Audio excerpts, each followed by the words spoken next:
আসসালামু আলাইকুম, সবাই কেমন আছেন? আশা করি সবাই ভালো আছেন।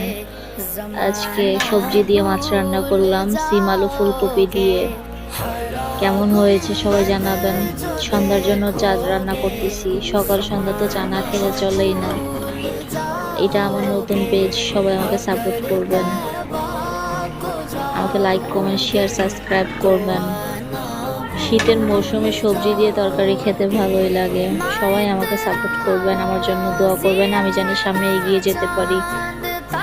এখানে দুধের মধ্যে চা পাতা ছাড়তেছিলাম।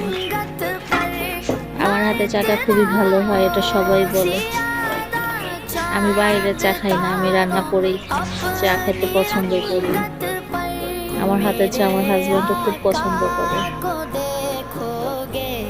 আজকে শাকও রান্না করব, পালং শাক দিয়ে শোল মাছ, মাথা শোল মাছ দিয়ে শোল মাছ ছিল।